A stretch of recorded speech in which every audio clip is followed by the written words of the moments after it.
I'm Jesse Goldberg-Strassler. I do media and radio for the Lansing Lugnuts, and I write for Kevin Reichard, who joins Kevin Reichard, who publishes Ballpark Digest, and so much more. Kevin, how are you today? I am really good and a little overwhelmed because there's actually a lot of news going on in the sports and venue world in this time of pandemic. So business is good in terms of readership, interestingly enough. Where would you like to start? Any news that you would like to share from the top? Well, I think the big news is what we've been reporting on in the last week or so, which is that Major League Baseball owners have presented a proposal to the union, or as of today they will. I don't know if it's physically done yet, regarding a start to the 2020 season. And that involves an 80-game season beginning around July 4th, which is something we've been reporting for a month at least, that much of this is actually not very new. Some of the details are. The detail that's new is that teams want to play out of their home ballparks as opposed to staying in Arizona or Florida and spending 2 months in a hotel room, which I can understand. The players want that, and I think owners made a big concession to make that work already. But it remains to be seen how the owner union will respond.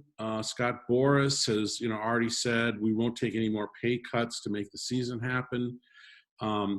And there's also the widespread belief that player testing needs to be upped and improved.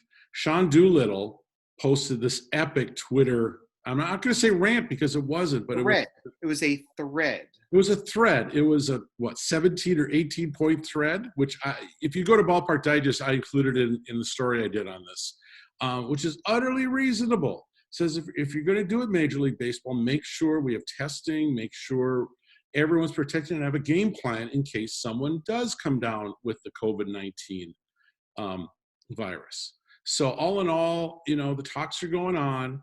I think that within the baseball world, there's a lot of appetite to see baseball on TV. I think outside the baseball world, there are many people who would like to see it because it's a return to normalcy in many ways, even though I don't think we'll return to normal for another year or so. But I think it's good news. I think sports in general have been pretty reasonable in trying to get back to action, weighing, player concerns and player safety with financial concerns. And that's a big deal. Which you started off with, that they'd either handed it over, they were going to hand over.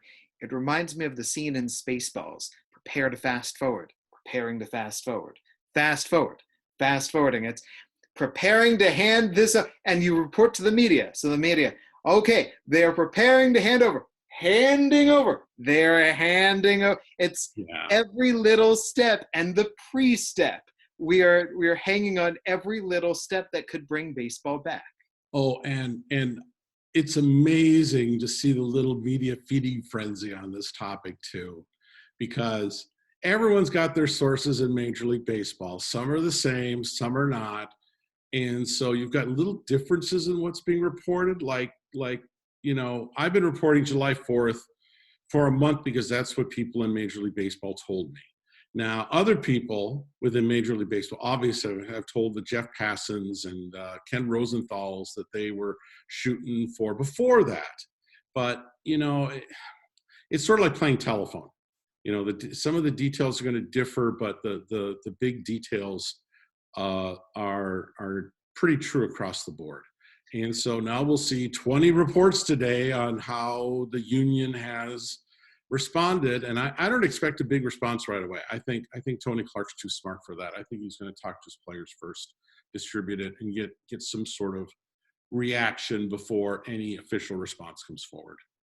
The whole idea of shaping the PR message, that the NFL received very positive PR from, here's our draft and here's how we're doing it, and we'll take you inside everybody's houses, and we'll let you know that we know that we're not the most important thing, but it's a return to football, and at the very least a symbolic way, so you can talk about your teams in the league.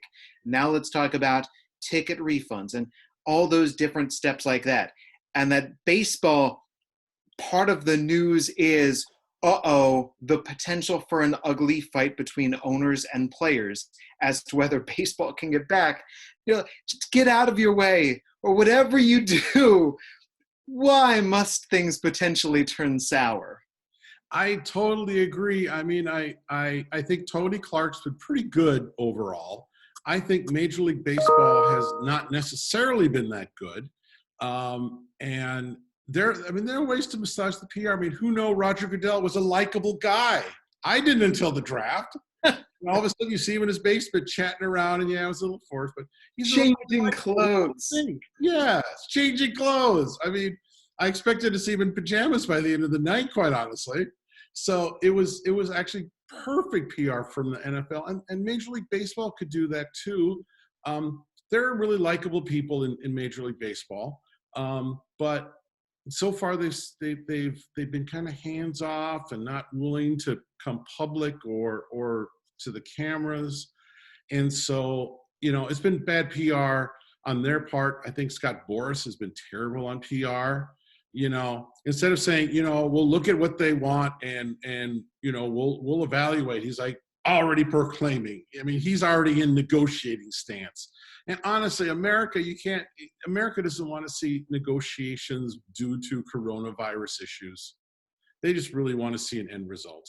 I read a quote from, I think it was Barney Dreyfuss, and maybe I'm mispronouncing his last name, way back, the Pittsburgh Pirates owner, who talked about everything that he and the other owners had done to try to kill baseball, and still the sport was succeeding at the turn of the 19th into the 20th century. And so here we are. Let's shorten the draft. Let's eliminate pitcher hitting, right? The idea of, if we're going to set up these regional leagues, there will be DHs for everybody. That's the way to get all the National League fans on your side. Just amazing things. It's just astounding how many bad things they've proposed. And some of it's necessary. I actually agree with the designated hitter. I think it's just been really done poorly in these instances. So it's very typical of the way Major League Baseball is right now. There's actually merit to what they're arguing. But there's not necessarily merit in the way they're doing it. And, we talked about this before when talking about how they've handled the whole minor league baseball restructuring. There were actually good ideas presented by Major League Baseball in restructuring minor league baseball, but they did it in such a ham-handed way that it immediately got people irritated. Yeah. Automatic strike zones are heading right down that same, and you can add things onto the list. Yes. So this is where we currently stand in terms of getting closer and the negotiations. There's something else that we would like to say, and that would be a correction. Are you ready, Kevin? Yes. Let's do this. So I think, was it the first one, Jesse, where we discussed epic brawls? I believe it was. And I discussed Doug Simonic, one of the epic brawlers and one of the epic impact figures in independent baseball. And I had referred to him as being passed away. And Simmy's not passed away. And I think I corrected it once, but I'm going to do it again for him because I feel really bad, because Simmy is one of those guys that just makes baseball such an enjoyable pleasure. And he's hanging out in West Virginia. He was involved with the Can-Am League last year in Ottawa, and still around, still kicking. And who knows, maybe we'll get him on here to tell some of his stories about brawling. I think maybe we should open it up in about 2 or 3 weeks and get some of those people in there, get a Simi in here, because he's been involved in some of the great rhubarbs, our term of the day back then. And I'm sure he has a lot to say. I love listening to baseball stories, great baseball stories. And you generally hear them each week, as Kevin and I are joined by Mick Gillespie, the voice of the Tennessee Smokies, Chicago Cubs spring training, and more. Mick is away. Let's say he's off on assignment this week, and he'll be back next week. Let me tell a quick umpire story. Mark Haley was the longtime manager for the South Bend Cubs. I have so many great Haley stories. And one time I remember him marching right up to the umpire, and you could hear every word that he said. And he said to the umpire, "I know you weren't watching the play. I know you weren't watching, because I was watching you." And there was nothing the umpire could say at that point. He was right, wasn't he? Yes. Once the manager says, "I had my eyes on you, your eyes were not on that ball," as an umpire, you just want to keep on getting better. So you just exactly. Ken Huckabee was our manager with Lansing, and I remember him going right up to the umpire and just tearing into the umpire. And the umpire saying to Huck, "I'm not going to throw you out of the game. I'm not going to eject you." And Huck looked the umpire in the eye and said, "Well, if you don't, I'm going to be standing here in front of you all day." And Now, I'll tell you a sort of counterintuitive umpire story. And this is from our book on the Rocket City Trash Pandas coming out whenever we know there's going to be a season this year or next. And it considers Ralph Nelson. And if you don't know Ralph Nelson, he's basically the creator of the team, been around baseball a long time. He's worked in the commissioner's office, worked for the Giants for a long time. He started out his career as an umpire. And he was a college umpire and a college basketball ref as well. But he told the story, which we have in the book, about his first game. He was calling Pac-10 or Pac-8. I don't remember which one it was at the time. And it was a Cal game. And Jackie Jensen, who many of you probably have heard, a longtime Major League Baseball player, then settled into college. And Ralph, this was Ralph's very first game reffing a college game. And he started out strong, and then he missed a couple, which is every umpire's fear. And Jackie comes out there, and Ralph, I think, was bracing to get, because they're went against Cal, obviously. So Jackie Jensen came out, and what Jackie Jensen said, he didn't confront him, didn't show him up. He said, "You're going to be a great ump, just settle down, and you'll make the right calls." And he walked away. And I think that sort of thing happens a little bit more often than we think. I mean, we always hear about the rhubarbs, about the brawls, but I don't think many managers want to see umpires screw up. No, you want to work together because you want to make sure that you can trust the calls that they make. That idea of the trust that whatever the umpire says goes, and you just go, "All right, called you out, here we go." And Yep. You move on from there. Love it. I knew referees in basketball who, any coach who could give them grief on their call that one time down the floor, but after that you move on because you respect each other and you go, "Short memories, let's keep going." It's the guys with the longer memories who don't let things go who cause the most trouble. Right. And you see that a lot in college basketball primarily. If you follow Big Ten basketball at all, the old days where, Indiana's coach, Bobby Knight, had his favorites and had his unfavorites. And you knew there was going to be some squawking from Bobby within a minute of the game starting if one of his non-favorites was reffing the game. And similarly, when I had season tickets to the University of Minnesota Gophers, there were certain refs that I won't name who always got booed, even before the game started, when they were introduced because they were perceived to be hostile to Golden Gopher interests. Now, whether they were or not is irrelevant, and it was a good way to pump the crowd, but it was just part of the game. So another part of the game, and this is where we can get into this. Without Mick, we decided, Kevin and I, let's talk about the Baseball Thesaurus instead. Yeah. So the Baseball Thesaurus is now in 3 editions, and this is the most recent edition that came out, published through August Publications, Kevin Reichard, and I wrote these books. And so what we wanted to do was first take you through how we got here and the books themselves, and then get really into the language of the game, how we talk, and the stories that deals with. All right, Kev? Perfect. So I'll start in terms of it began with me coming right out of college, broadcasting baseball, being in, as you mentioned with Doug, the Can-Am League. I was with the Brockton Rocks. And what I realized very quickly was, going from being a fan to a broadcaster, that I did not have the mastery over talking the game that I wanted, that there really is the language of baseball. The way that it comes out, you might not even realize it. But I was talking to a friend the other day and simply saying something like, "All right, pitcher starts him off, strike 1, strike 2, he's going to waste one, then finish him off." Well, the idea of wasting one, we're talking baseball. So in 2005, I started making these lists of different ways that I could describe things, and how does the pitcher look, and how does the batter look, and all of those different things that I heard. I'd listen into broadcasts, the current ones, the old ones, to write down more new phrases. Dave Raymond was calling the games for the Brockton Rocks. Great guy in terms of the way that he described the game, current television voice of the Texas Rangers. And so I would write down different ways that Dave would describe things and go onward from there. And from 2005, I went on to the Southern League in 2006 and 2007. And everywhere that I went, I added to my list. Now I was with Jim Tocco, and now I met Mick Gillespie as he was a number 2, working with Chattanooga. And I met more and more people who were here or there who I could learn from the ways that they called games, and I added to it. Tim Haggerty with Mobile, a wordsmith.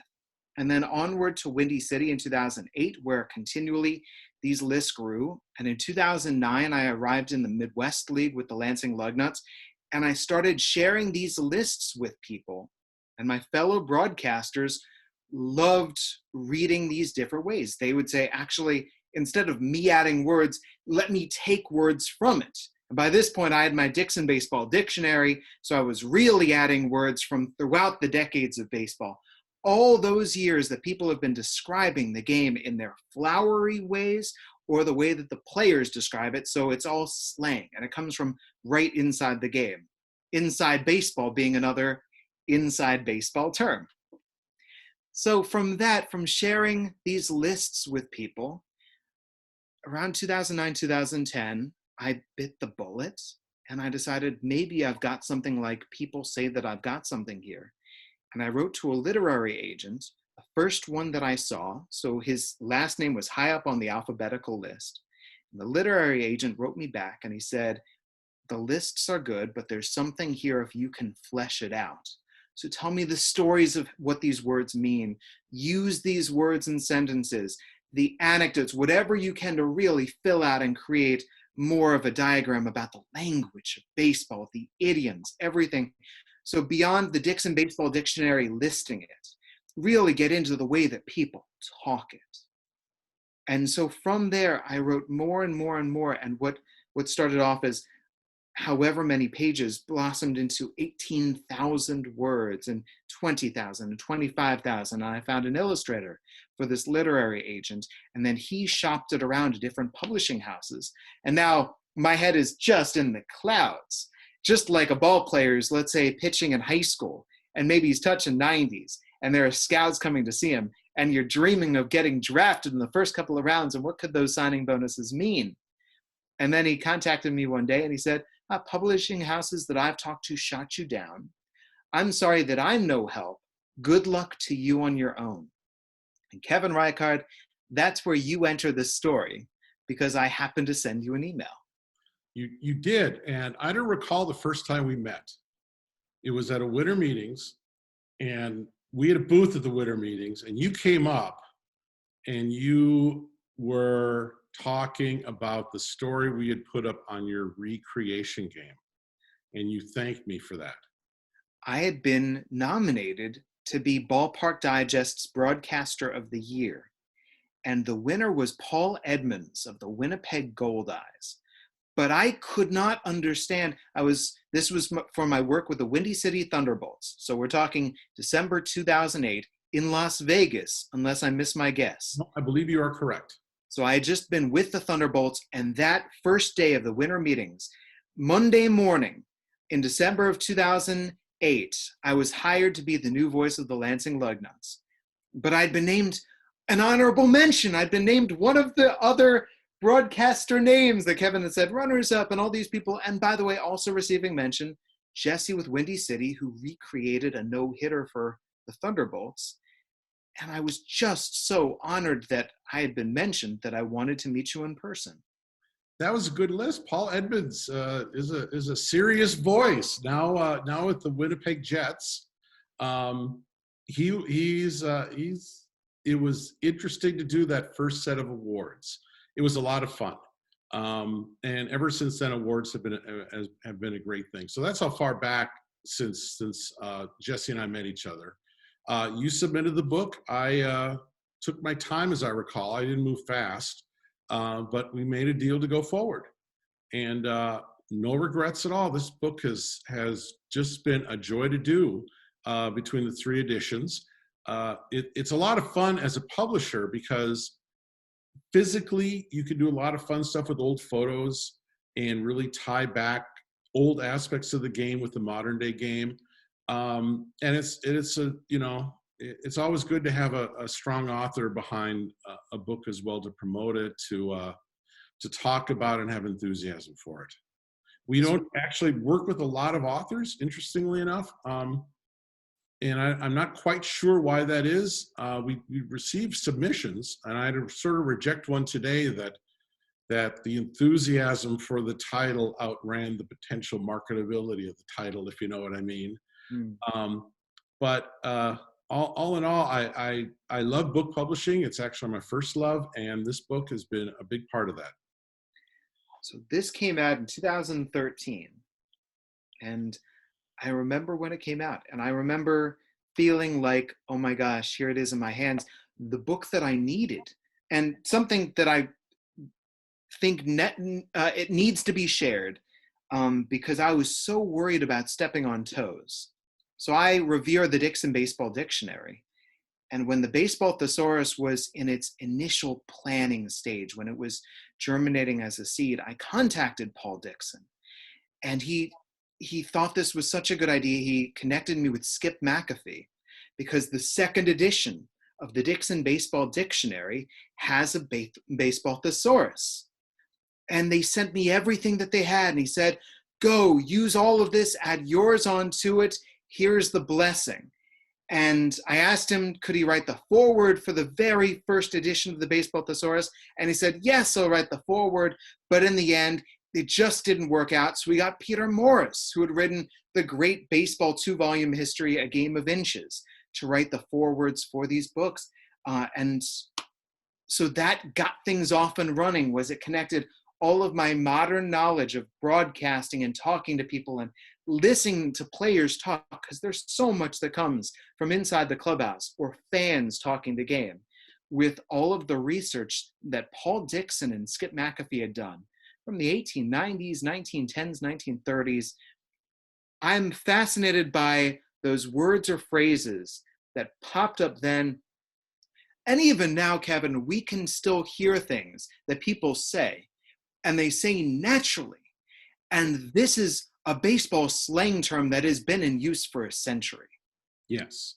And I don't know if we were planning to do this, but the covers have all featured, famous broadcasters, which you talk about in every one. I don't remember if that was a game plan. I don't think so, because I'm not so sure there was a game plan for second and third editions at the beginning. But it seems to me very, very much in the spirit of the book and the game to have the likes of a Mel Allen and a Jack Buck and a Red Barber on the cover of these books. And thanks to the Hall of Fame, by the way, for helping us out with getting those photos. The Hall of Fame library and rights people are just top notch, and they've been fun to work with in this as well. The next thing that I've learned about this book is when I first wrote it, I wrote it for me. And what I'm learning is the same way. I have friends who are singer-songwriters, so they'll put out an album and they have the song that they think is great. And their listeners will say, forget track 2. Track 7 is a great song. Whatever it is that they think that they're bringing into the world, it means something different to all sorts of different people. So, Kevin, I would love to hear the reactions that you've heard. I'll share one reaction I've heard. I've heard from casual baseball fans. Aaron Sanchez, the Major League pitcher, his mother loved the book because Aaron's stepfather and Aaron would talk baseball at the dinner table. And she would whip out the book and say, I understand what you're talking about. That's a great reaction. I've heard from other broadcasters, obviously, who adore your book. I've heard from some other players as well who have the same reaction. They'll keep it within close hand and just sort of browse. It's a browsing book. It's not necessarily a pure reference book, but it's the sort of thing where you start browsing, you start with one phrase, and then you're taken to another because there's cross-references galore. Let me ask you, what's the favorite, what do you consider your favorite phrase or term in this book. I mean, there's obviously a ton of them, but there's got to be one where it's a go-to for you, or it's just so much fun to write that you still remember it. So the answer is no, I don't have one. I'm going to do the magician style. Kevin Reichard, there are 180 pieces, let's say 181 pages of different notes and content in this book. Choose a number, any number. 72. 72. Let's see what's on this page. That's how I felt, was every single section. And I didn't write the sections alphabetically. I bounced about. And I just found more treasure to put on a page. 72 is errors. So this is where I found out the wonderful different stories about errors and everything that I could find. Billy Shindle playing in the Players League, who was an offensive superstar, 21 doubles, 21 triples, 10 home runs in a year. Oh, by the way, Billy Shindle made so many errors, 58 in 103 games. So what did we get? You found a picture of Billy Shindle's baseball card where there's an error. There's an error on the error thrown out. Yeah, it just was too perfect. I found that. I think I yelled. And I don't recall if I was working at home at the time, but I think my wife was a little alarmed when I found that. And I went, oh, this is just too perfect. And the nice thing about the book is there's always going to be room to add stuff. Speaking of errors, I found this wonderful quote about Babe Herman the other day. And Babe, was a terrible outfielder, and one of his teammates, although it could have been a Sporting News writer who said it was reported anonymously by the Sporting News, but basically said, he wears a glove only because of league custom, not because he needs it. Babe Herman, the stories with baseballs coming down and hitting him on the head. Great hitter. Yep. So you asked me about what's a favorite phrase. One of my favorite phrases with errors is that you cannot find the handle. I love that idiom. I love that idea of, and you can picture it. It's a grounder coming to an infielder. Third baseman, shortstop, second baseman, first baseman, here it comes. He reaches down, he goes to pick it up, and he just can't secure it cleanly. He couldn't find the handle of the baseball. It's a beautiful, vivid phrase. And totally unfounded in reality, too. That's the best part. It's the pure metaphor. The related phrase to that, have you heard this before? He couldn't find the ears. I've not heard that before. That's interesting. So broadcasters will say he can't find the ears. And it's the same thing, that you just cannot get the grip. So, okay, that's 72. Let's go to, 150. And here we are. 150 is all about score and saves. So we get into the different things about relievers, the blown save, the tough save, and schedules.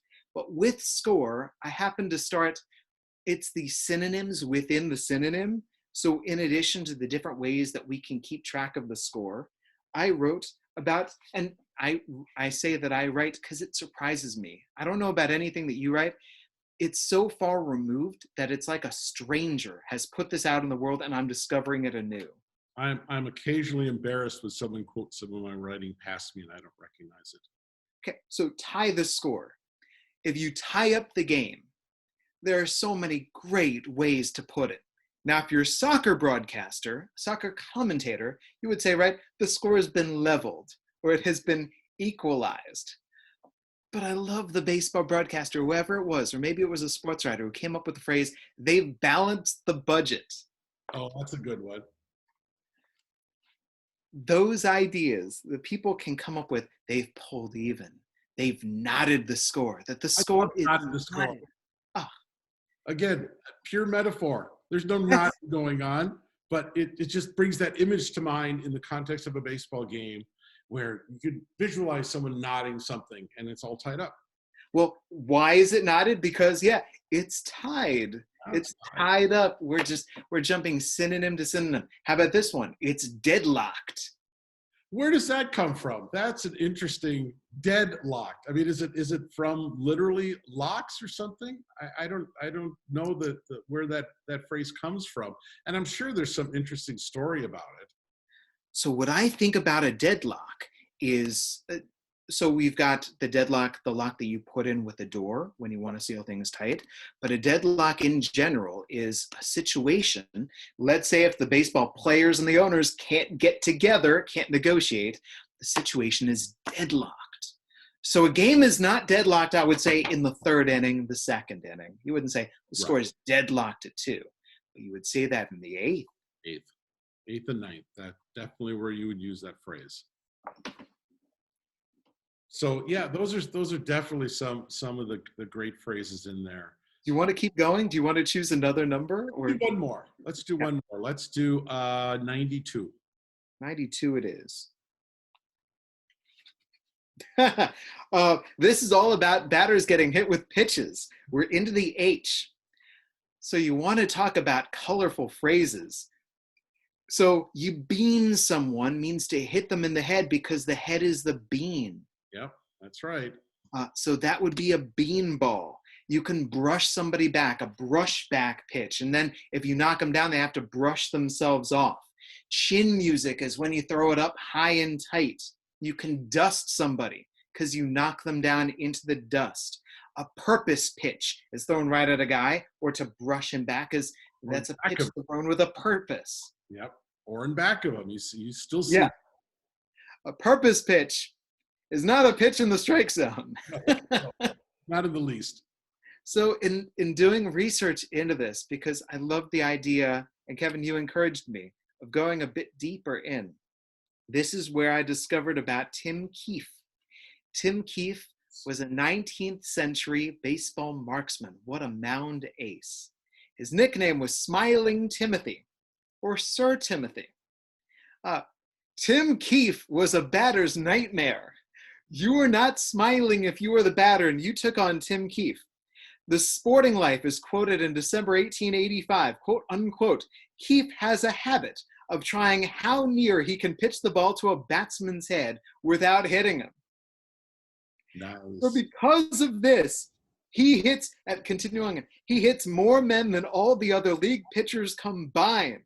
It was for Keefe's sake that the rule giving a batsman a base when hit by the pitcher was adopted by the American Association. Then it was for Keefe's benefit that the New York club secured its defeat. So he had hit so many players with pitches that they said, if he hits a guy with a pitch, we need to give that batter first base. But his team fought against this, and so the next time they put it up for a vote, they voted it down to protect him. Wow, that's amazing.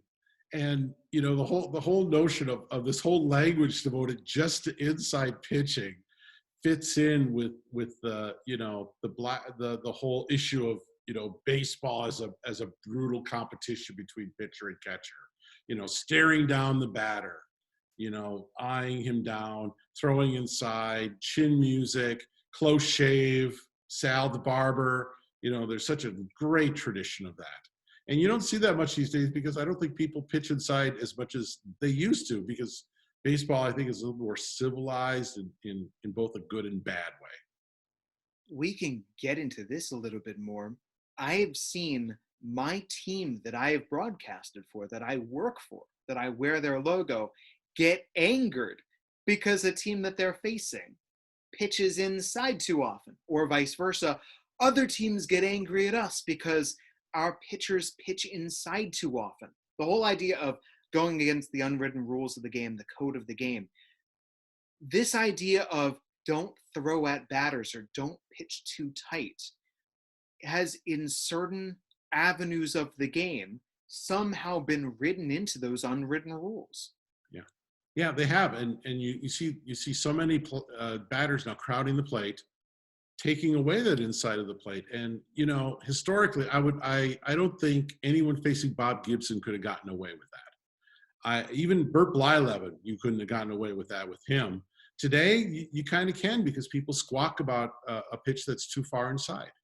Well, to my mind, it's not just the batter squawking; it's everything from the dugout. Right.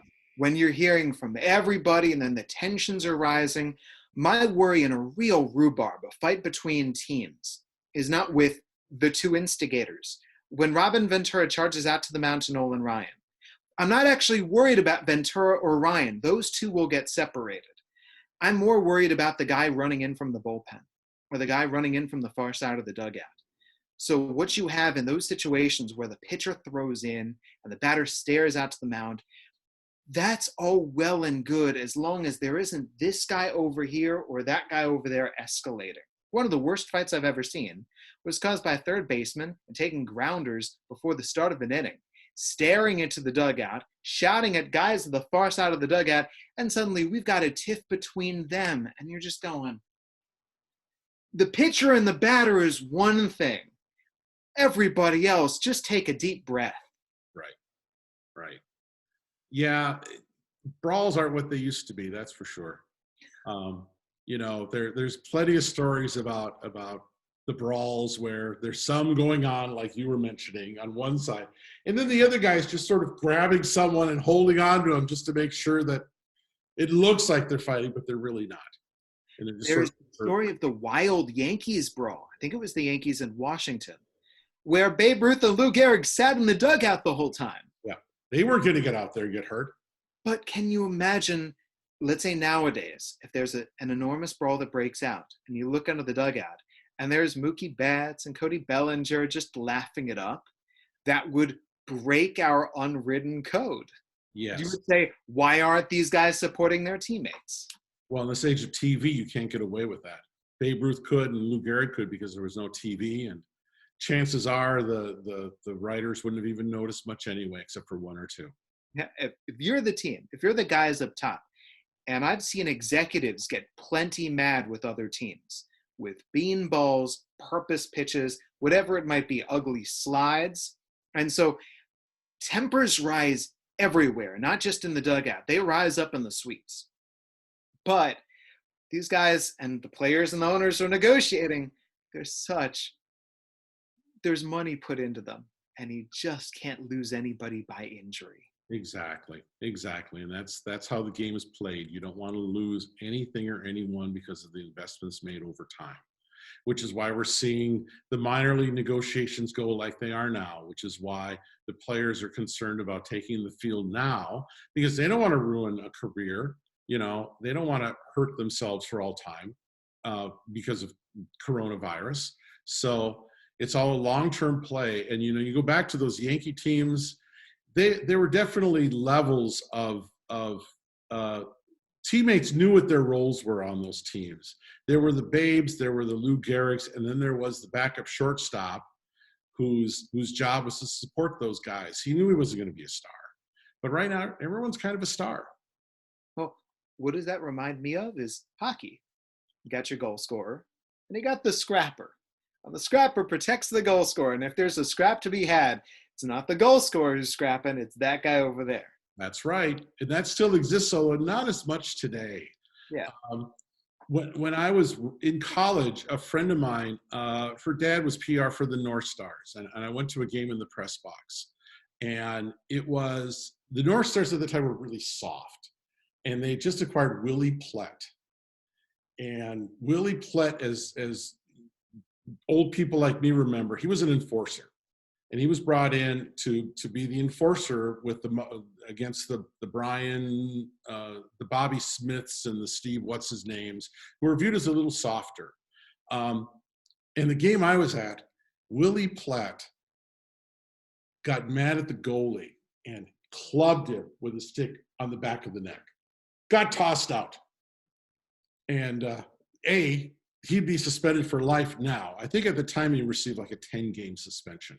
But worst of all, I came up to the press box, and Lou Nanne, tough old GM, tough old player, went after Willie, and Willie was maybe 4 inches taller than him, and so it took like 5 people to separate Lou from Willie, and Willie certainly wasn't going to touch Lou at all. You don't see that hockey these days. That's 70s slap shot era sort of hockey. Right now, there's way too many investments in players. You'll have your enforcers. You're absolutely right. And they'll fight, but they won't, do a Willie Plett and take out a goalie with the back of the head. I can give you, it reminds me of a couple of things, but one potential reason for less of this, and it's the culture shift. It's the idea of we're here to play, we're here to beat the other team, whatever it might be. But I see a lot of character scouting reports. When teams are scouting players, one of the things they want to know is how good of a teammate is this guy? And a lot of the great scrappers were not great to their teammates either. No. Nobody liked them, which made them really good as irritants, as guys to get underneath the other team's skin. You see this with The Last Dance. Dennis Rodman, nobody knew what to make of him, his opponents or the other team. So he could get underneath the players that he was guarding their skin, but his teammates weren't exactly, hanging out with him either. No, and they generally tend to be pretty miserable human beings overall, but they're effective when they're your miserable human being. We had a pitcher who I enjoyed talking with him, but I remember there was one time that I was sitting with him in the bullpen before a game, hours before a game, and a player came by and he apologized to that teammate. And I asked him why he apologized, and he said, I was throwing a bullpen side session. And that guy decided to step in and try to time my pitches. And I don't like that. And I'm going, wait, you threw at him in the bullpen? He goes, might have sent him a message. Threw at his teammate during a bullpen side session. That's one of the best stories I've ever heard in baseball. Baseball's, that's why it's such a great sport. Here's the opposite. I knew a guy on our team, and I can use names. It was Gustavo Pierre. Gustavo Pierre was an infielder, later converted to a pitcher, later back to a position player, went to independent baseball. He's bounced about. Gustavo had a lot of friends on our team and other teams in the league. And this was at the very start of a series against Bowling Green. And he Cadillacked a home run. Speaking of baseball lingos, he hot dogged it. He hit it, he knew it, and he showboated around the bases. It was a round trip tour that he relished. Okay, this is the first game of a 4-game series. The word goes out from Bowling Green's dugout, somebody's got to hit him. He's got to go down.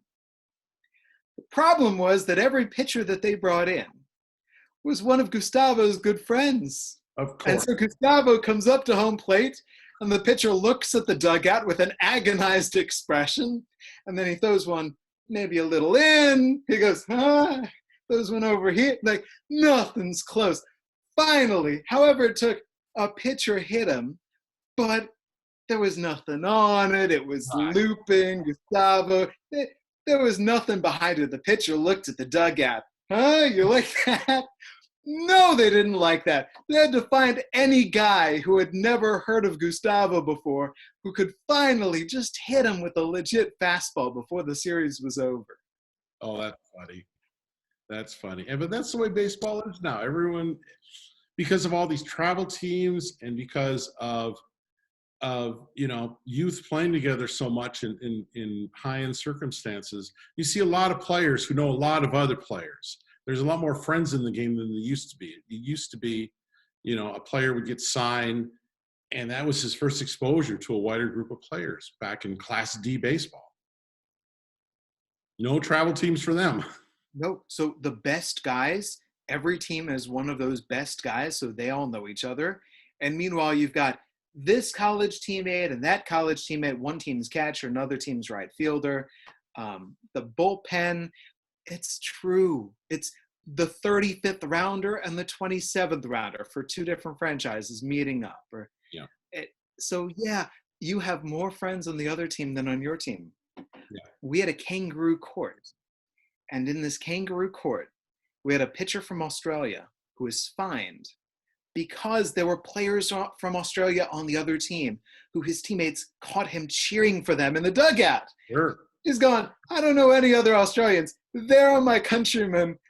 I wanted to see them do well. And they played together on national teams for many, many years, I'm guessing. Yes, exactly. Kevin, on that note, we've told some stories. We've talked about the Baseball Thesaurus. Shall we wrap up for this week? Let's wrap up. This has been a fun chat. Okay. AugustPublications.com is your best way to pick up a Baseball Thesaurus 3rd edition for your friends, for your family, for anybody that you know who is a baseball fan, for yourself. Plus, Kevin, there are other books. Father's Day orders, start making them now. Do your planning. And there are other books that people should look at too, right, Kevin? Well, show them the Football Thesaurus. We didn't even talk about that, and we should have. Which I'm too far away. That's fine. Football Thesaurus is even thicker than the Baseball Thesaurus. And it's a great look, totally different because football's got its own language as well. Totally divorced from baseball. Very technical. I mean, I would say more jargon, wouldn't you say, Jesse? I mean, instead of broadcast descriptions. Yes, formations and plays and wide receivers' pass patterns and different names for blitzes. Absolutely. Yeah. So I would definitely recommend checking that out as well. Another great Jesse book. So go to ballparkdigest.com, follow Ballpark Digest, Facebook, Twitter. Kevin Reichard, this has been a pleasure. Thank you very much. It's been great. Thank you so much, Jesse. Really appreciate it. I'm Jesse Goldberg-Strassler. Thank you for listening in and keeping us some company, and we'll check back in with you next week.